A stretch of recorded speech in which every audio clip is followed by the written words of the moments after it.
Let's Talk in English, kursi radiofonik I gjuhës angleze. Let's talk in English. Të flasim anglisht çdo ditë, duke ndjekur programin Let's Talk in English në orën 14 në Radio Emanuel.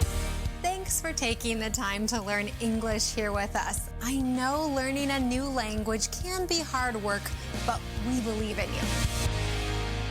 Situata plot humor, argëtim dhe informacion vinë në familjet tuaja përmes programit Let's Talk in English. Mësojmë rreth teknologjisë, artit, kulturës dhe fushave të ndryshme të jetës, duke ndjekur këtë kurs radiofonik të gjuhës angleze. Let's talk in English. 10 minutes every day. That's the way. Let's talk in English. Rikthehemi në studio me njërën pas hapësirës së parë muzikore dhe në këto momente është I ftuari me mua Alban Telah. Përshëndetje, mirë se ke ardhur. Përshëndetje, mirë se u gjeta. Shumë kënaqësi të jemi së bashku në ditën e sotme dhe vlerësoj që në ditët e pushimit, sepse janë ato ditët e pushimit që ju vini nga jashtë, në rastin të nga Suedia, gjete kohën dhe mundësinë për të qenë pjesë e radios, për të ndarë gjithçka që ti ke për zemër dhe mbi gjitha për të folur për këngën, adhurimin, atë që ty të bën edhe më të veçantë. Më trego pak si po I kalon këto ditë në Korçë. Mirë, por do t'ju falenderoj që gjetët edhe kohë për të më dhënë mundësinë që të bëj edhe këtë intervistë, të tregoj rreth projekteve të mia. Ndërkohë në Korçë mirë, me familjen, me emigrantët kur vim nga jashtë. E kemi pak atë scheduling, pak busy, por Shumë të ngarkuar. është pak, por lavdi Perëndis. Kënaqësia është që takohemi me të afërmi për njerëz, me miq. Patjetër, malli bën të vetën edhe është ajo nevoja për të rikthyer në vend, për të takuar njerëzit më të dashur, familjarët edhe gjithçka tjetër. Jashtë mikrofonit, ishim duke zhvilluar së bashku një bisedë se si ti e një radio në vite më parë, prandaj pse jo? Le ta ndajmë këtë eksperiencë dhe me dëgjuesit tanë, më trego pak. Mbaj mend që kam qenë në gjimnaz në ato vite edhe më kujtohet kur Radio Emanuel po ndërtohej në fillim. Për ne të krishterët, ne të rinj në atë kohë ishte si eveniment, wow, më në fund një radio krishtere në qytet. Edhe më kujtohet që vinim shpesh, edhe ndihmonim kur e kishim mundësinë, sidomos kur ishte gjallë ende pastor Shkëlqim Baraku. Mbaj mend shumë gjëra, shumë. Fillimet kanë qenë impresionuese, sidomos ashtu siç edhe përmenda. Ideja që do të ketë një radio, tentativa për të bërë pjesë e radios, patjetër. Të gjitha këto shoqëronin të rinjt në kishat në atë periudhë. Alban, ti jeton prej vitesh në Suedi, bashkë me familjen. Më trego pak më tepër për veten, familjen tënde dhe këtë rrugtim kaq të veçantë, edhe të largët. Edhe I largët. Në fakt ne kemi 12 vjet që jetojmë në Suedi, unë edhe bashkëshortja ime në vila, të cilën e përshëndes. E përshëndesim. Atje na kanë lindur të dy fëmijët, Melody dhe Nathanael. Tashmë patjetër që kur shkon në një vend të huaj, edhe duhet të përshtatesh me komunitetin, të integrohesh, kështu që e kemi kaluar atë proces edhe jemi përshtatur, jemi pjesë e atij komuniteti, kemi edhe një kish ku e frekuentojmë patjetër, por kjo është. Sa e vështirë ka qenë për ty, jo vetëm të largohesh, por të qëndrosh në praninë e Perëndis, sidomos kur je larg vendit, larg familjes, larg ndoshta kishës që ti kishe këtu.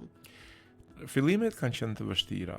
Tani për ta përmbledhur ashtu si në përgjithësi, si çdo shqiptar që ka shkuar jashtë shtetit, ka patur ato peripecitë e veta, po patjetër edhe për ne ka qenë e vështirë, por kemi pasur edhe ndihmën e kishës, komunitetit ku kemi qenë pjesë e tyre në fillimet, napat e parë. Dhe më është dukur sikur Zoti ka kompozuar gjithë atë skenarin se si do të ndodhë, se tani që ne kthejmë si familje, unë edhe në vila kur shohim mbrapa se çfarë kemi kaluar, themi wow, vërtet Zoti ka qenë ai që na ka drejtuar hapat, edhe shohim dorën e Perëndis që na ka shoqëruar. Pavarësisht situatave, sfidave, po i kemi kaluar, madje te kaluar me një lehtësi që vërtet Zoti është ai që mund ta bëjë të mundur një gjë të tillë. Dhe vazhdojmë ende, edhe pse kemi sfida, por Zoti na drejton. Më vjen mirë që gjithçka ka kaluar, por edhe ju jeni gjithmonë edhe më tepër të bekuar edhe me fëmijët tuaj edhe në gjithçka që bëni në vendin ku keni zgjedhur të jetoni. Përveç pushimeve, çfarë ka sjell këtë herë në Shqipëri, cili është ai mini projekt muzikor, sepse më the kujdes, nuk është një projekt i plot, un jam duke punuar ende. Mund ta quajmë një mini projekt muzikor, çfarë je duke realizuar? Tani, ajo që më ka ngelur pak peng është që unë dua t'i jap të krishterëve që janë në qytetin tim në Korçë pak nga këngët e mia edhe ndërkohë që mbrëm kemi realizuar me Dorian Liçon këtë projekt. Mund ta quaj mini projekt, njësoj sikur edhe thatë, por kemi edhe një këngë tjetër, kënga që do të transmetojmë sot, titullohet Më kujto mua, dhe historia është shumë e bukur. Edhe ka lindur në momentin kur isha duke lexuar kryqëzimin e Jezusit edhe të dy kriminalet, një në të majtë dhe një në të djathtë. Edhe më bën përshtypje fjalët e njërit nga keqbërësit ku i thot Jezus, më kujto edhe mua kur të shkosh në mbretërinë e atit tënd, edhe ai thot që sot ti je me mua. Dhe mendova të merja pozicionin e këtij keqbërësi, çfarë mendonte ai kur dëgjonte Jezusin që fliste, sepse dëshmitar okular ishte ky keqbërës. Ai dëgjoi çdo fjalë që Jezusi tha në kryq. Ai dëgjonte gjithçka, patjetër edhe ai që ishte në krahun tjetër, por ky e hapi zemrën edhe dëgjoi çdo fjalë. Edhe unë kam marrë këtë pozicion për sa i përket tekstit, këngës. Ne do i dëgjojmë, por kjo më ka inkurajuar, më ka frymëzuar, mbase Zoti ka dashur që unë ta sjell këtë këngë në këtë lloj forme. Ne do të flasim patjetër edhe më tepër për këngë të tjera që ti ke përgatitur më parë dhe që janë të disponueshme edhe në YouTube, por edhe në valët e radios për të ndjekur nga të gjithë dëgjuesit, por në këtë momente për të mos shtuar më tepër, dua që dëgjuesit të dëgjojmë për herë të parë pikërisht këngën tënde më të re. Vjen Më kujto mua nga Albani, i cili është me ne në studio dhe do të rikthehemi pas pak për të zbuluar më tepër detaje.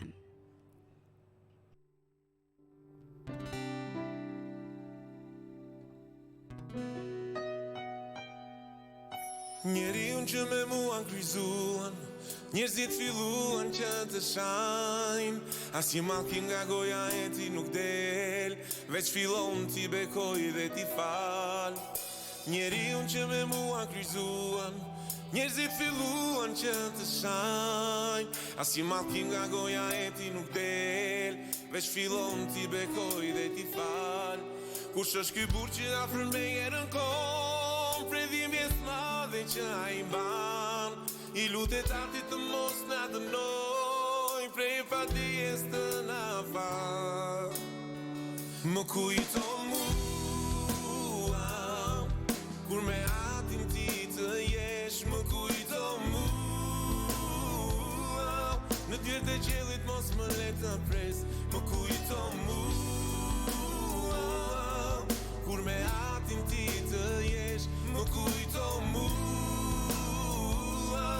në dyert e qiellit mos më le të pres. Njeriun që me mua kryzuan, njerëzit filluan që të shajnë, as një mallki nga goja e ti nuk del, veç fillon t'i bekoj dhe t'i fal. Njeriun që me mua kryzuan, njerëzit filluan që të shajnë, as një mallki nga goja e ti nuk del, veç fillon t'i bekoj dhe t'i fal. Kush është ky burr që afër me erën kom, prej dhimbjes madhe që ai mban, I lutet artit të mos na dënoj, prej padijes të na fal. Më kujton mua, kur me atin ti të jesh, më kujton mua, në dyert e qiellit mos më le të pres, më kujton mua, kur me atin ti të jesh, më kujton mua, në dyert e qiellit mos më le të pres. Më kujton mua, që sot me mua ti do të jesh. Më kujton mua, që sot me mua ti do të jesh. Më kujton mua, që sot me mua ti do të jesh. Më kujton mua,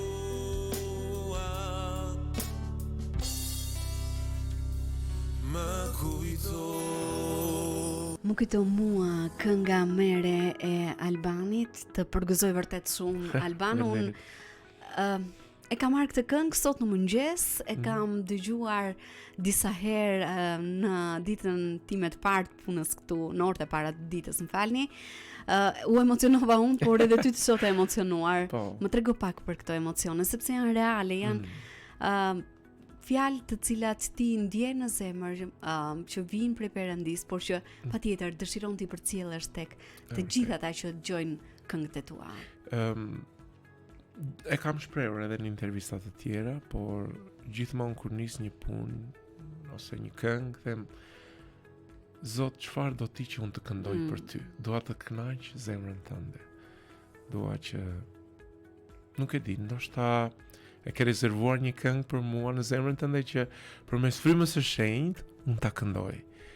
Dhe unë dua të sjell personazhe që përmendem pak në Bibël.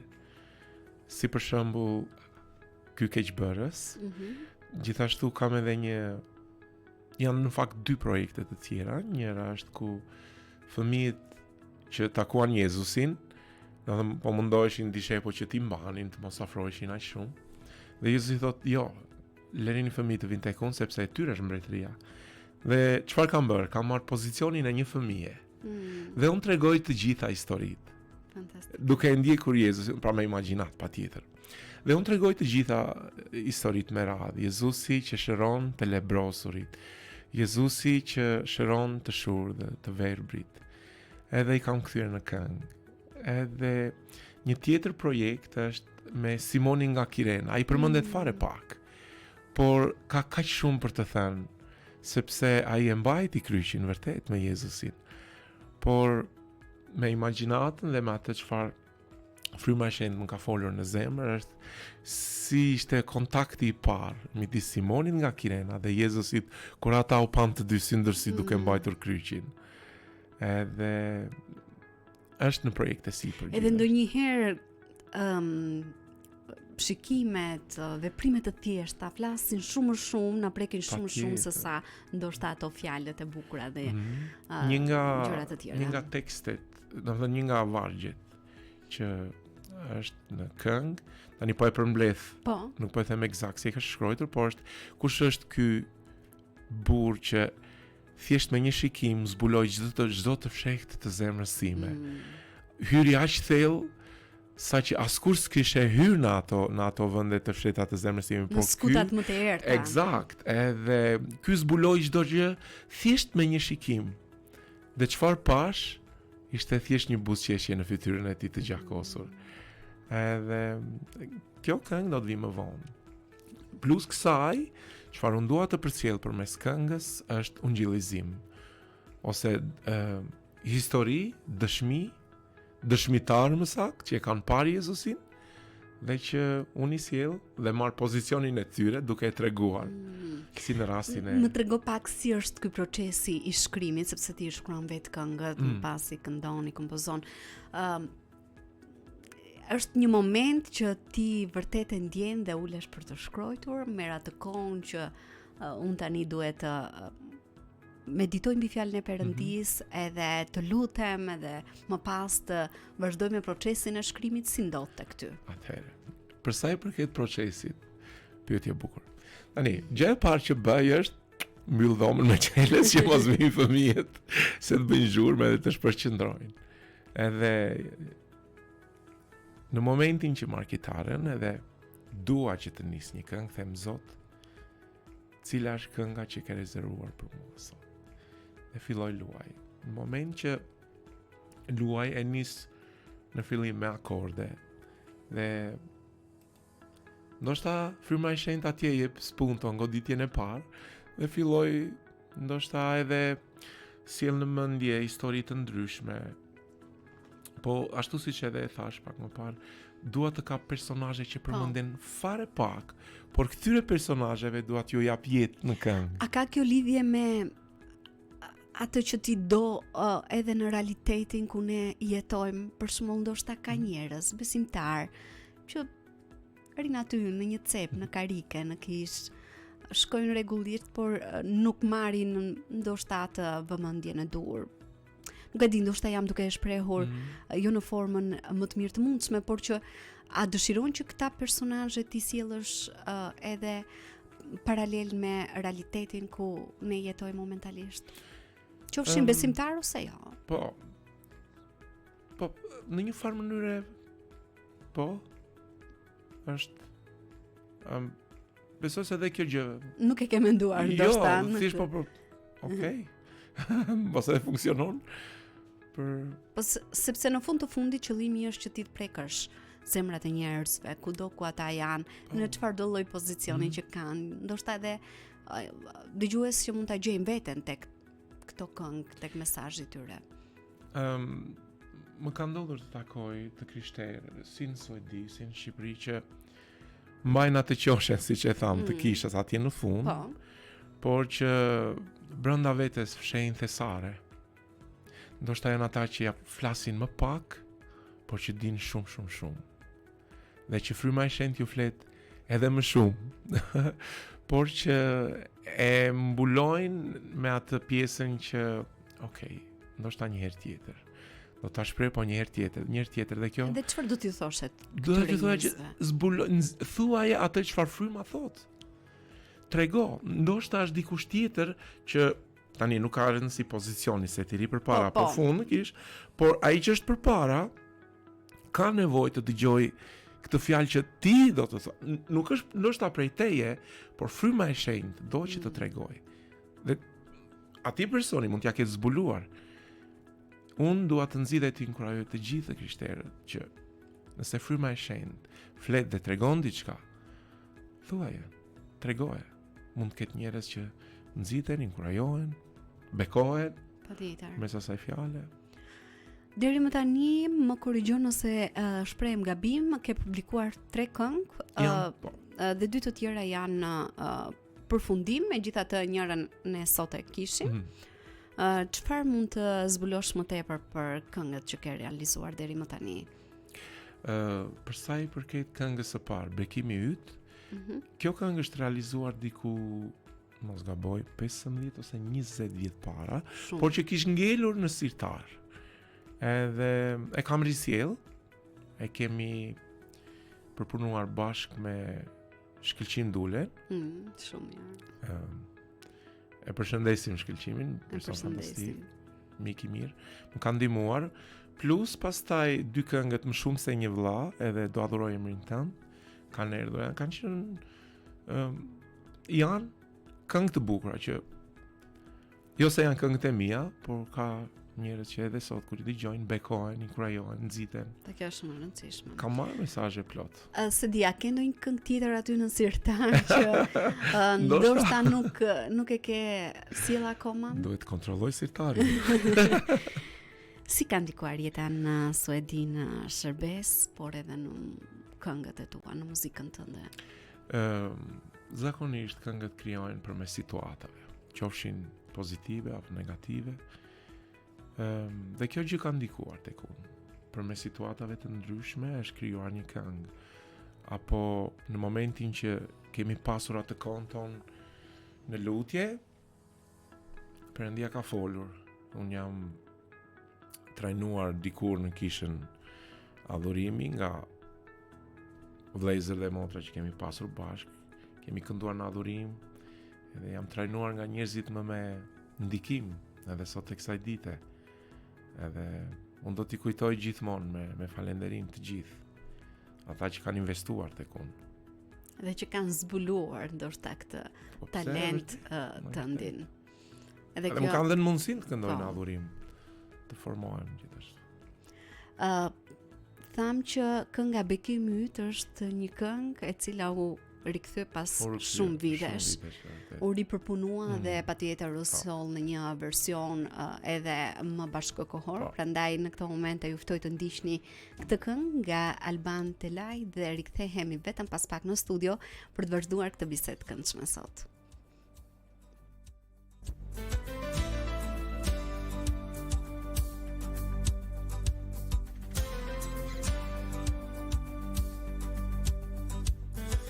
Pretendës Abraham dhe shikoj që janë lartë. Dil pretendës Abraham dhe shikoj që janë lartë. A mundesh valti numëroto se sa janë. A mundesh valti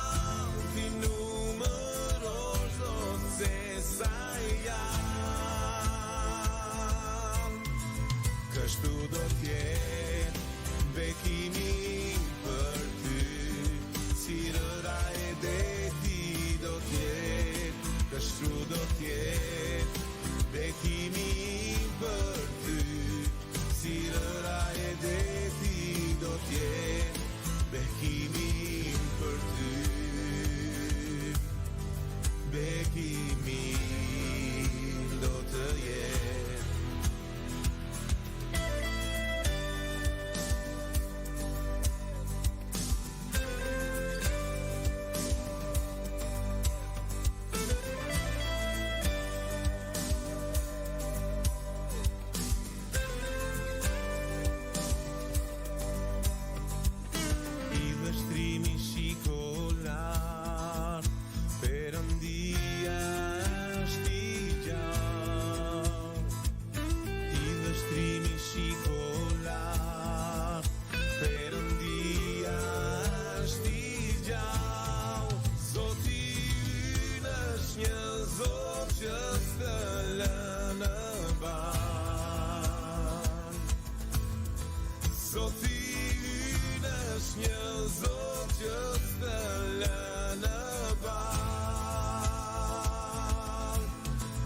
Kështu do t'jetë bekimi për ty, si rëra e deti do t'jetë, kështu do t'jetë bekimi për ty, si rëra e deti do t'jetë, bekimi për ty, bekimi do të jetë.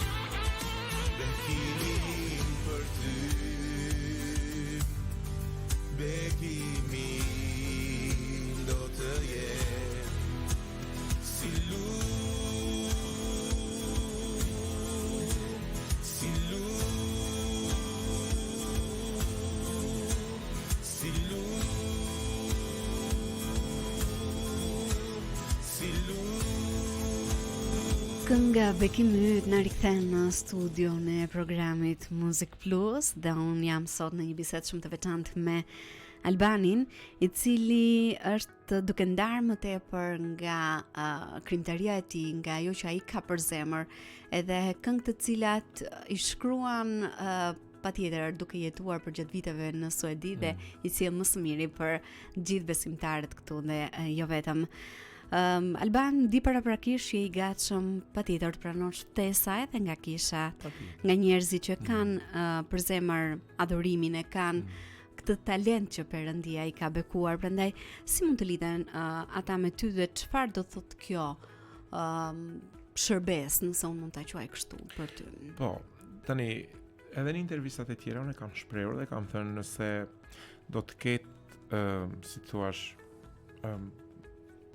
njerëz që nuk e di kisha se s'mund të them që duan të më kenë për një pjesë adhurimi apo edhe pse jo bën një bashkëpunimi përmes Facebookut, kontakti sepse është vetëm Po, për njerëzit sot komunikojnë lehtësisht përmes rrjeteve sociale. Edhe sidomos Messengeri bësh kështu domosdoshmë sigur. Flet edhe live, chaton.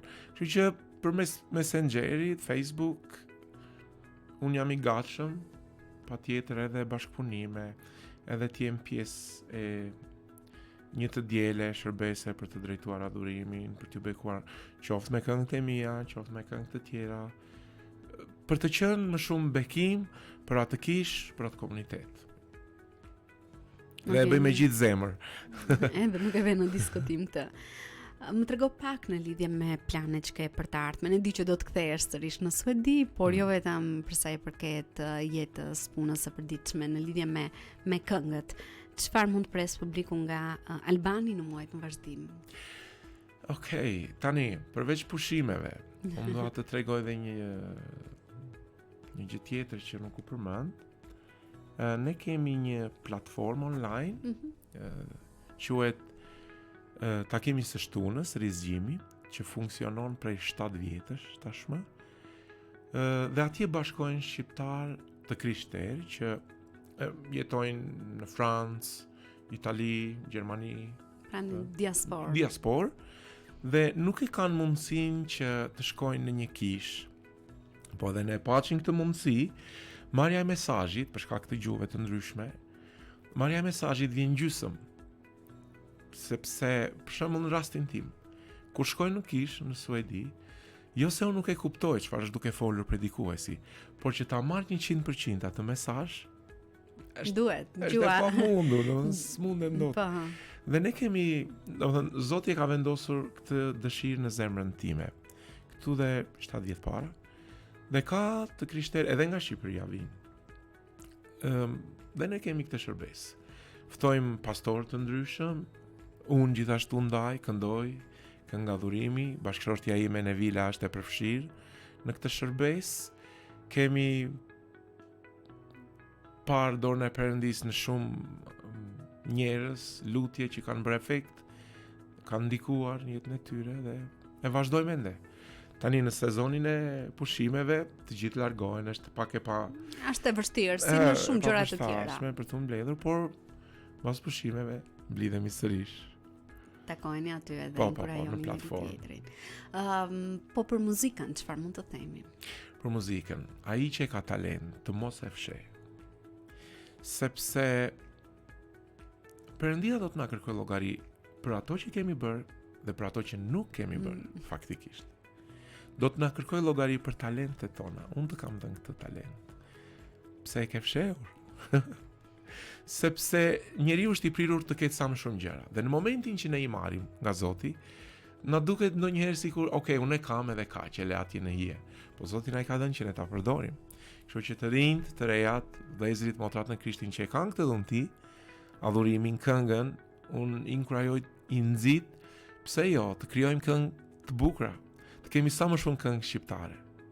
Apo jo? E vërtet. Edhe njerëzit patjetër duan të dëgjojnë më tepër këngë adhurimi në gjuhë shqipe.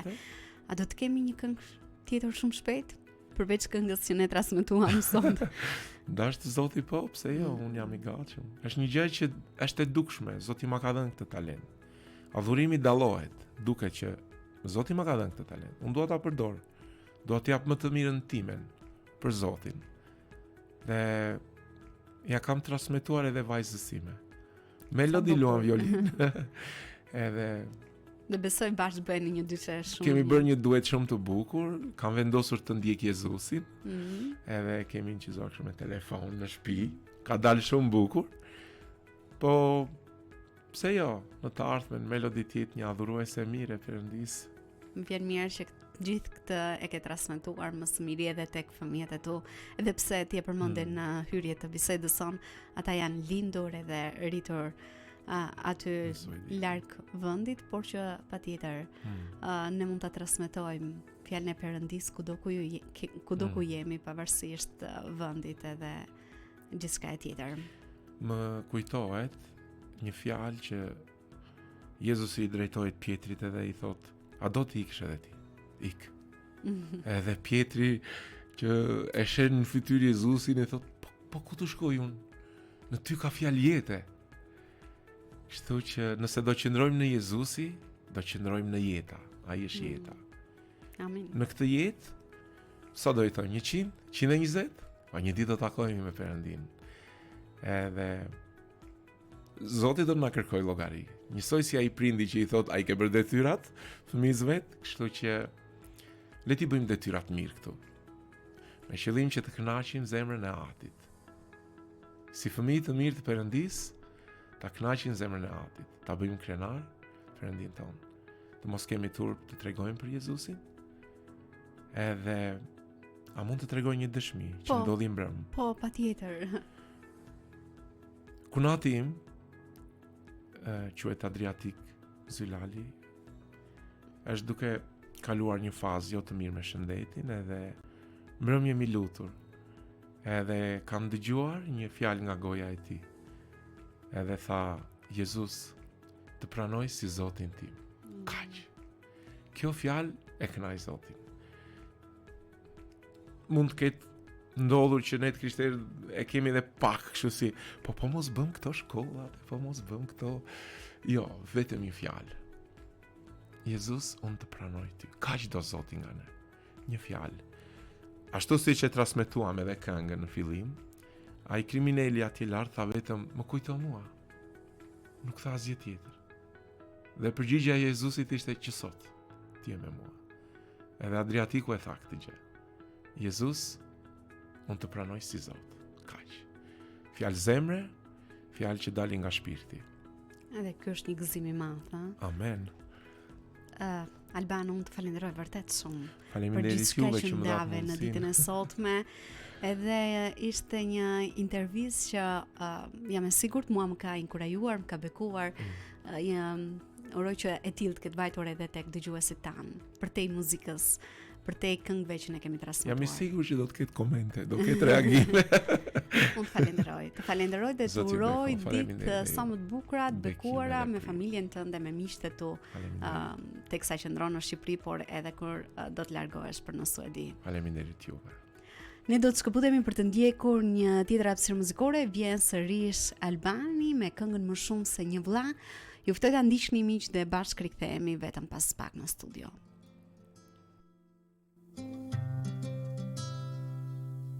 Jezusi, o Jezusi, jetën time ndryshoj. Jezusi, o Jezusi, zemrën time bekoj. Jezusi, o Jezusi, jetën time ndryshoj.